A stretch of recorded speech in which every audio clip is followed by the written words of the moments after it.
Good morning. There is no longer any doubt that Joe Biden is unfit to be our commander-in-chief. The Biden White House, far-left House Democrats, and the mainstream media are in complete disarray because they know this to be true and have been caught participating in one of the greatest media cover-ups in American history. For the last 3.5 years, House Republicans and the American people have been demanding details about Joe Biden's mental and physical decline.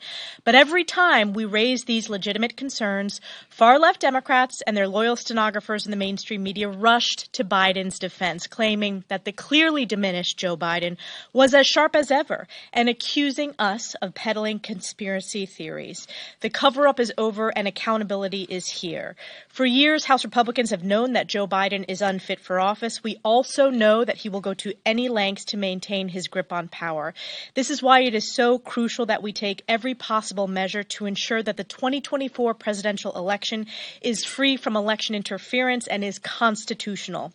As part of that ongoing effort, House Republicans are bringing to the floor this week Congressman Chip Roy's Safeguard American Voter Eligibility Act, which requires individuals to provide proof of citizenship when registering to vote in federal elections. Not surprisingly, the Biden White House, whose far-left open border agenda has let in millions, over 10 million illegal immigrants, is against our bill.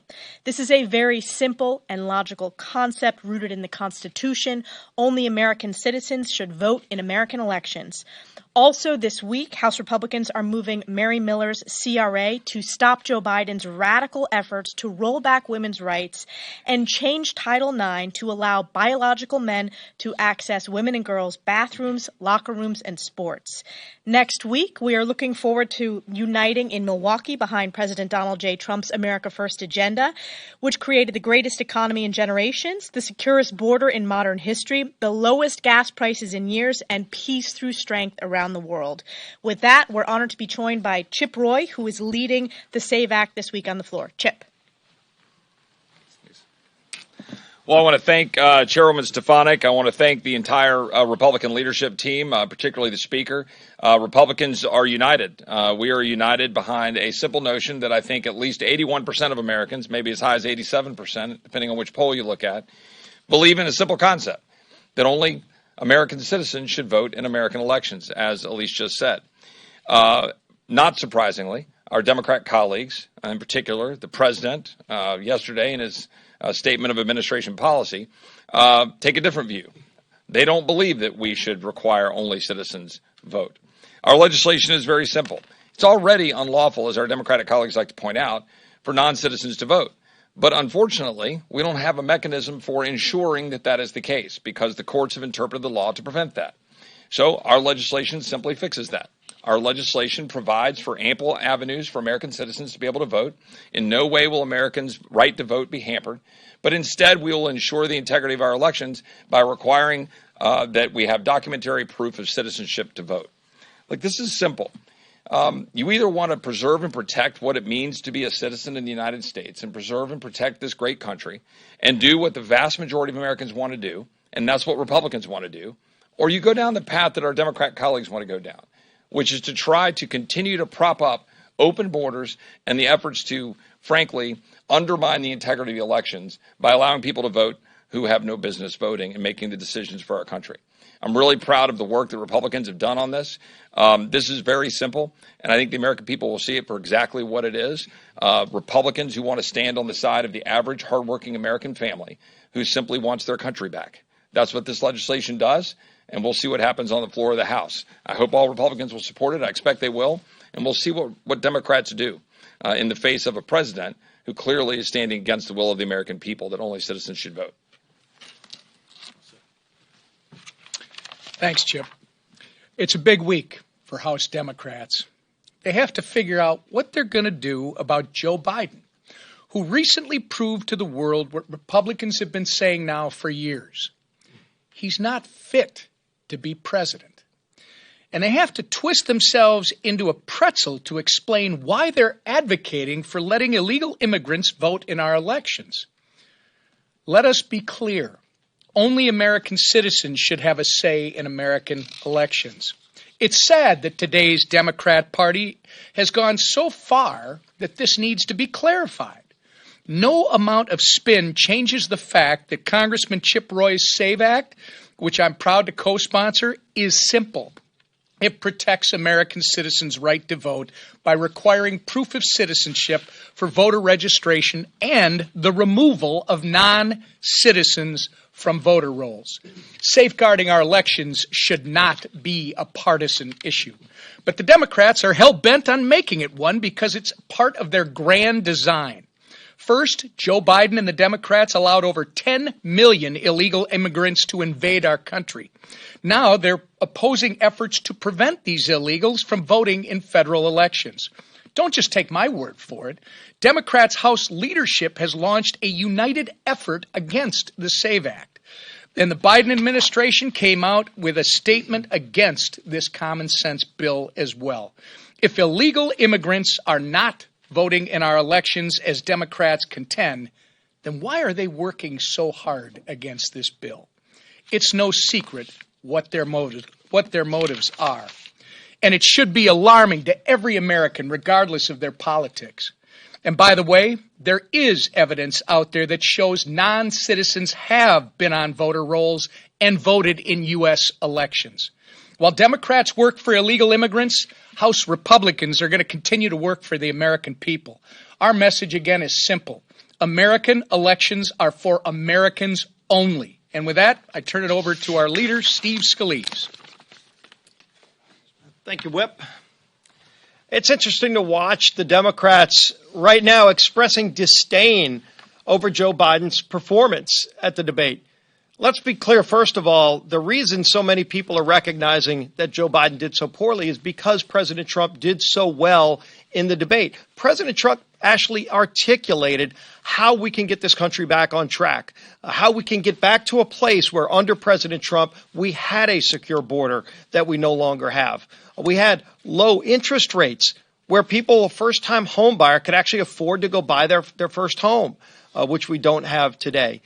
You could go to the grocery store and actually buy all the things you needed for your family and still have a little money left over to fill up your car because gasoline was less than $2 a gallon. President Trump knows we can get back to those days, and that's what President Trump talked about. And then the President Biden that so many people saw, frankly, is the same Joe Biden that we've been seeing for the last 3.5 years. The White House has been trying to cover up for a lot of his failures. But everybody up here in this town that's interacted with the president has known for years that this is the Joe Biden that we've all seen. And then the whole American public got to see it on display at the debate. In fact, if you go down the hall right now, the Democrats are literally behind closed doors talking about jettisoning, throwing out the votes of 14 million Democrat primary voters who chose Joe Biden to be their nominee. Think about that. The party that loves lecturing people about democracy is in a smoke-filled room trying to throw out the democratically chosen nominee for president by the Democrat voters. 14 million of them said they want Joe Biden to be their nominee, and Democrats are openly talking about discarding all of those votes and picking somebody else behind closed doors. No wonder when you look at all the Democrats that are abandoning Joe Biden, that he opposes a bill that says illegals can't vote. I guess he's looking for additional votes since he doesn't have his own party's votes anymore. But passing the SAVE Act is important to ensure the integrity of the vote, because every American citizen ought to know that when they vote, their vote is not going to be nullified by someone here illegally voting when they're not supposed to. Why not have a safeguard to ensure that only American citizens vote in America's elections?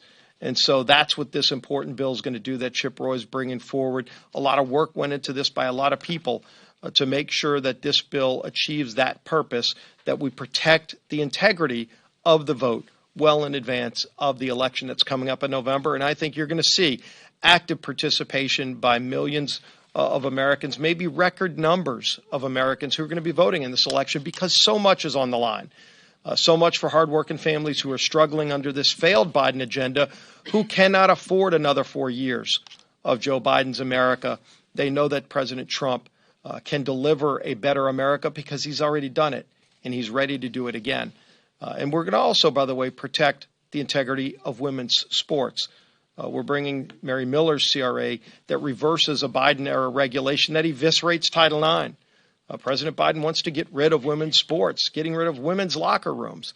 And so we're going to have an opportunity for everybody to go on record and say, do they protect and stand up for women's sports? We're bringing that bill this week as well as some other bills, too. So we're going to continue doing our work here in the House while Democrats are in disarray trying to figure out how to undermine their own democratically elected nominee for president. We are united behind Donald Trump. We're proud to be going to Milwaukee next week to help not only formally nominate, but set the stage to elect Donald Trump as the 47th president of the United States. And now our speaker, Mike Johnson.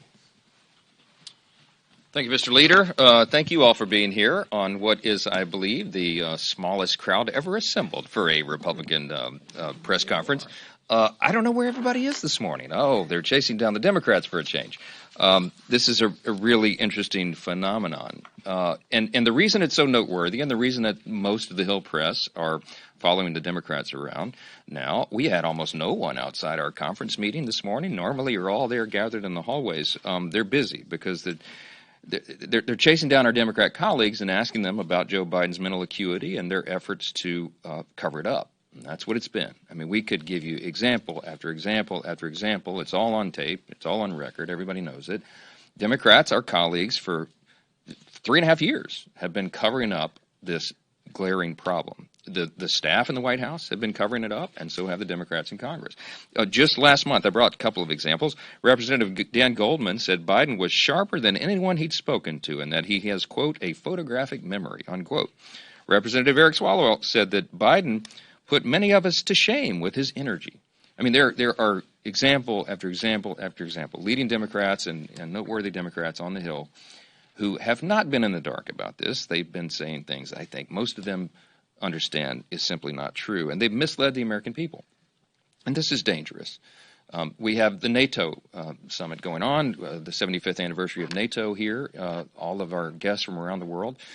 What we're projecting from the White House is not strength right now, at a very dangerous time around the world. And that's why the American people are so alarmed by this. That's why the polls say that most of the Americans, people understand that Joe Biden is not fit for that office. And it's a terrible thing.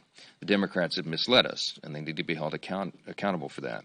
They've also been misleading everybody about the SAVE Act, which will be on the floor that you've heard about this morning. It's a very important piece of legislation. They're claiming to oppose the bill because they say it's going to make it harder to vote, but they know that that is not true. Many of the Democrats want all of these illegals to participate in our federal elections. They want them to vote. There's no other conclusion that you can draw. When the White House announced they would veto the bill, they effectively handed our elections over to all of these illegal aliens that have come here. And the number is far greater than what is being reported. We were in conference this morning. One of our colleagues from the state of Kentucky was down at the Texas border over the last week. And he was there with top border officials. It was down south of Laredo. And he said that he and the colleagues that were there personally witnessed 9 illegals cross the border and disappear into the woods. And 2 Border Patrol agents tried to follow them on foot, and they lost them. And they came back, and our colleagues then asked, well, how will you account for those numbers, to send to DHS so they can add them to the number? And they said, we can't count them. What do you mean? Well, the Secretary and DHS does not allow us to count anyone unless we can say conclusively that they didn't cross back over the border and go back. And we lost them in the woods, so we don't know. So they don't even count in the got-away numbers. This is how it's being done. Whatever number you think, whatever number is being reported is grossly underreported. I've been saying for some time I think it's probably close to 16 million. That may be an underestimate. And it's a serious problem. And we cannot allow a federal election to be jeopardized by people who can run into the local welfare office, sign up for taxpayer benefits, and check a box that says, I'm a citizen and I want to vote. This is common sense legislation. Chip Roy has done an extraordinary job. Others have, preparing this, getting it ready. We have to make sure that we don't have an election that is flawed in this way. In states that are trying to catch these criminals, they're identifying thousands of illegal aliens who are indeed registering and trying to vote. Some states have already done their own audits. This will make sure that we can prevent this from happening, and so we've got to do this. You should ask every Democrat if they're voting against this legislation, how in the world they can justify it. On the Title IX CRA, we'll be voting on that. It's very important. You've heard it articulated several times this morning. I won't reiterate it, but I'll say 2 weeks ago, we had an event here on the Hill celebrating the 52nd anniversary of Title IX. And we had Chairwoman Virginia Fox and Congresswoman Mary Miller, who has brought the CRA. We had Heather Higgins at the Independent Women's Forum. We had former Education Secretary Betsy DeVos, and we had Riley Gaines there, some strong voices who advocate for safety and the protection of women in college athletics and in every other way. And it's interesting that the Democrats are on the wrong side of this. Also, a couple of weeks ago, just a few days before that event, Judge Terry Doty from the Western District of Louisiana, a federal judge, issued an injunction against the Biden administration rule that eviscerates Title IX and jeopardizes the safety of women. Here's what he said about it, quote, in the injunction: "This case demonstrates the abuse of power by executive federal agencies in the rulemaking process, and this abuse of power is a threat to democracy." We completely agree with that. Unlike Democrats, Republicans know what a woman is, and we know that women are worth protecting. We are trying to advance that cause. The Republican Party is pro-women, and the Democrats have to answer for that as well. More than two-thirds of Americans think that only women should be allowed to compete in women's sports, and this used to be common sense, and everyone agreed until the Biden administration, and they tried to upend that. I'm very grateful that we're going to be able to get this passed through the House. We'll send it to the Senate, and we will dare Chuck Schumer and the Democrats over there not to take up and pass the SAVE Act and not to take up the CRA on Title IX. With that, we'll take a few questions. Chad. Good morning. Thank you. Clarify for us where we are on inherent contempt. I know Anna Paulina Luna had indicated that there was another resolution that she was going to bring forward. Is that going to, in fact, happen tomorrow? And do you support it? We've heard different things. I know what you had indicated before the recess, when things were all on the table, you were looking at everything. She has indicated at least twice that you are for whatever this resolution is that she's going to bring forth and how that would work. I'm for being as aggressive as possible with holding Merrick Garland accountable. It is a very important institutional concern that we have, that a subpoena by the House must be complied with by the executive branch or anyone that a House issues a subpoena to. As you know, Merrick Garland refuses to turn over the audio tapes of the interview, the questioning that Special Counsel Robert Hur had with Joe Biden. We have the transcript, but we have a responsibility to ensure that the audio matches the transcript. Now, everybody in America knows. We all know why they don't want to turn over the audio, because it will obviously, presumably, show exactly what we all saw on that debate stage a couple of weeks ago, or Thursday last, and that's something that they've been wanting to cover up. So they're going to great lengths to exert executive privilege, which has no... Here's a question everybody needs to ask. How can the executive branch, how can the Attorney General, who works under the executive branch, exert executive privilege over something that is not in his purview? This is the special counsel outside of that. By definition, it's supposed to be a separate and independent decision maker. They don't get to exert executive privilege over something that is not theirs. So the whole thing, I think, will easily be defeated in court, and that's why we brought a lawsuit in federal court last Monday to enforce our subpoena. So we're being as aggressive as possible. I've talked with Anna Paulina Luna and other colleagues about her inherent contempt motion, and she may well bring it. If it's support what she's going to bring forward? Look, You say you're going to be as aggressive. if it's brought to the floor, I'll vote for it. But as a constitutional law litigator, a former constitutional law litigator, my preference is to follow the legal process and legal proceedings that protect the institution. I'm frankly have a little pause about presenting an Article I authority question to the Article III branch, to the federal judiciary, to ask the judicial branch whether they believe we have the right to enforce a subpoena in this unconventional way. I'd rather do it in the way that we've done in our present litigation, but we'll let the chips fall where they may. Every member has a right to bring a privilege motion like that, and Anna's very committed to the principle, and I am too. We all are. I think every Republican is. And so we'll see what happens with that. So, yeah. Thank you, Mr. Speaker. So since Congressman Roy is right there, do you plan on moving his 25th Amendment resolution forward at any point? So I was asked, I think maybe the next day after the debate, if I were in the Biden cabinet, That was how the question was presented to me. Would I be mulling over the 25th Amendment, applying the fourth clause of the 25th Amendment, which has never before been employed in that way? And I answered honestly, yes, I would. If, in good conscience, if I was in the Biden cabinet, I would be wrestling with that question, because I would know what we all know now, that Joe Biden is not up to the task, and it's a dangerous situation for the reasons we articulated earlier. So there's a time to every purpose under heaven. Desperate times call for desperate measures. I think the 25th Amendment is appropriate here. Now, we know, and Chip knows, we all know that the House doesn't have the authority to do that. It's the Vice President of the United States that has to initiate that process.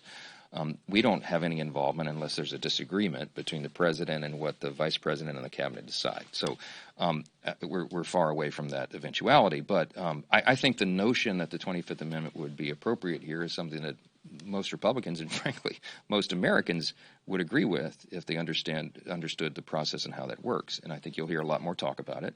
I'm under no illusion that they're going to do that. But if I were in the cabinet and Chip was in the cabinet, if any of us were in the cabinet, we would have to honestly say that that's something we'd have to wrestle with. So, yeah. Congressman James Comer is conducting his investigation against the Biden family business. As part of that, he wants Biden's doctor to come and testify because of possibly AmeriCorps investments, things like that, and maybe compromised. Would you like to see Biden's doctor come and testify? Yeah, I'll follow the lead of our chairman, Jamie Comer, who's doing a great job on oversight. There's so much to oversee right now. The committee is exhausted because there's so many scandals and things to look into. This is an important one, though. It's important to the American people. They want to know if this has indeed been a cover-up all the way to the top, and it looks like it has been, and what the physicians know and have known and what they've reported and all the rest. And as he's investigating the Biden family business dealings, which is certainly important to the American people, the scandalous things that we've seen and already uncovered there, I think that's an appropriate step for them to take. So if that subpoena is issued, we'll fully support it. Yes, ma'am. Speaker Johnson, to bring these three points together, the America Legion Contempt Resolution, the 25th Amendment, as well as House oversight bringing in President Biden's doctor, I'm wondering if you have any concerns that multiple House GOP actions around President Biden and his age will actually distract from current House Democratic infighting over this issue. Well, it is not my preference to make headlines right now. They've got a lot to deal with over there, and we would take great, you would say from a political standpoint that we would be enjoying this, but we're not. I'm not enjoying this. I think this is a dangerous thing, a dangerous time for our country. I spoke at a Hudson Institute event yesterday about national security, and we talked about the reality that China and Russia and Iran and North Korea, now Venezuela and Cuba, are all uniting in this new China-led axis. The one thing all those nations have in common is they oppose the United States, and many of them get up every single day and think about how they could take us down a notch or two. It is not a good circumstance for us to have a commander-in-chief who is not on his A game, who can only work a few hours a day and can't answer questions or complete sentences. That's not a good look. And as all of our NATO partners are here on the Hill, they're seeing this with their own two eyes. They're all following it. Look, we have got to get control of the situation, and that's what the American people demand and deserve. November 5th cannot get here soon enough. And we cannot wait for Donald Trump to be reelected president. I'm absolutely convinced he will be, and we will return that strong hand to the White House, and we will get control of this situation. But right now, it's a serious matter. This is not a joking matter to us. There is accountability that's needed. That's what all these questions are alluding to. We're going to pursue it with every tool that we have. And with that, we appreciate you all being here. Thanks so much.